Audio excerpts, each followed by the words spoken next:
Assalamualaikum warahmatullahi wabarakatuh. Perkenalkan, nama saya Siti Adijah dengan NIM 21101161212004. Kali ini saya akan membacakan sebuah dongeng yang berasal dari Kalimantan Selatan. Apa ya judulnya kira-kira? Judulnya adalah Asal-usul Tanjung Dewa. Selamat mendengarkan. Asal-usul Tanjung Dewa. Di suatu pagi yang cerah seperti biasa di sebuah desa di pesisir pantai, para penghuni bumi melakukan bermacam-macam kegiatan untuk memenuhi kebutuhan mereka. Tapi, berbeda dengan keadaan di atas langit. Pagi itu suasana di sebuah kerajaan langit tampak gaduh. Rupanya di istana langit sebentar lagi akan diadakan pemilihan untuk memilih dewa tertinggi. Karena dewa tertinggi yang sekarang menjadi dewa tertinggi akan mengakhiri kedudukannya. Pemilihan dewa tertinggi dilakukan setiap 100 tahun.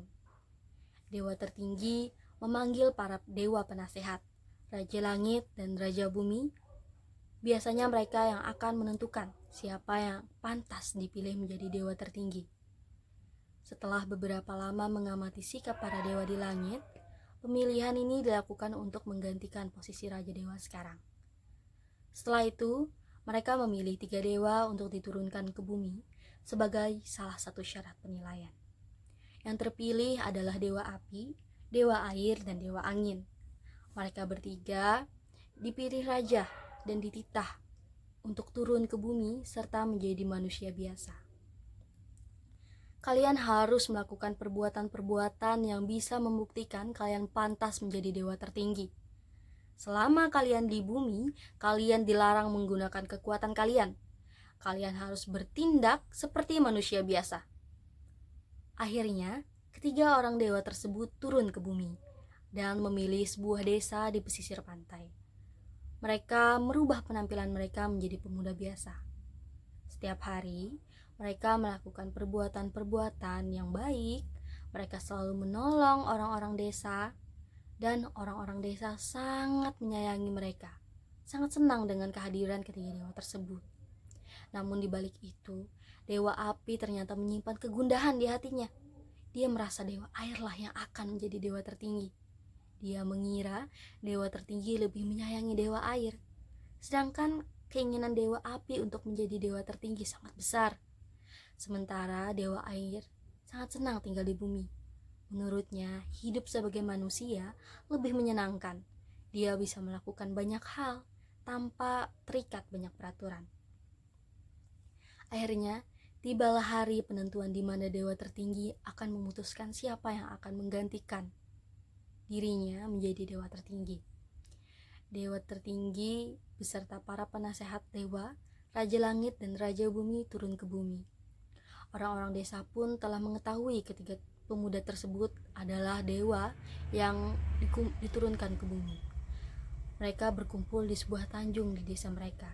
Dewa api meminta kepada Raja Dewa untuk membuat sebuah pertarungan antara dewa api, dewa angin, dan dewa air.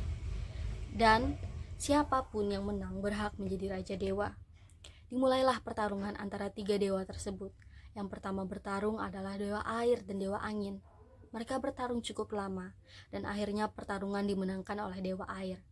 Pertarungan berlanjut antara dewa air dan dewa api. Pertarungan sangat sengit.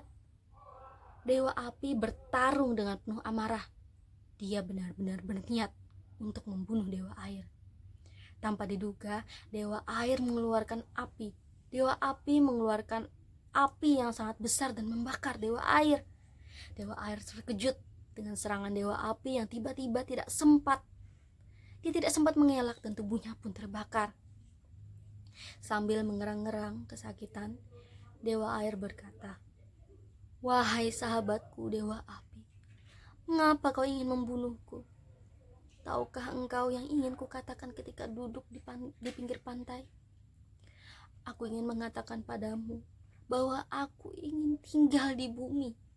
Aku ingin menjadi manusia biasa. Aku tidak pernah menginginkan menjadi dewa tertinggi."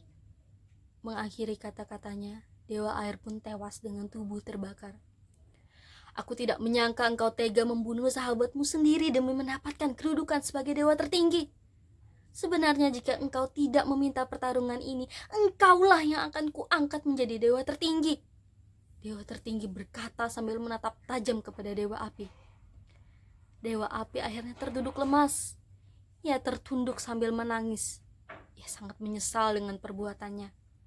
Karena keserakahannya, ia kehilangan sahabat terbaiknya. Ia juga kehilangan kesempatan untuk menjadi dewa tertinggi. Semua orang menyaksikan pertarungan itu begitu terkejut. Akhirnya dengan menyesal, dewa api lalu mengambil pedang yang ada di tangan penjaga dan menusuk dirinya sendiri hingga tewas. Dewa api mendekat. Dia mendekati kedua mayat dewa yang telah tewas. Ia pun merasa sangat sedih dan menyesal telah mengadakan ujian pertarungan itu. Aku telah kehilangan dua dewa terbaik, ucap dewa tertinggi lirih. Orang-orang desa yang sangat menyayangi dewa api dan dewa angin, air, meminta kepada dewa tertinggi akan bisa memaafkan kesalahan mereka dan memakamkan kedua dewa tersebut. Dewa tertinggi mengizinkan keinginan orang-orang desa dan kembali ke kerajaan langit. Dengan kematian dewa api dan dewa air, akhirnya dewa anginlah yang diangkat menjadi dewa tertinggi. Dan konon masyarakat desa menamai Tanjung tempat tewasnya kedua dewa tersebut dengan nama Tanjung Dewa. Terima kasih banyak teman-teman yang telah mendengarkan. Sampai jumpa.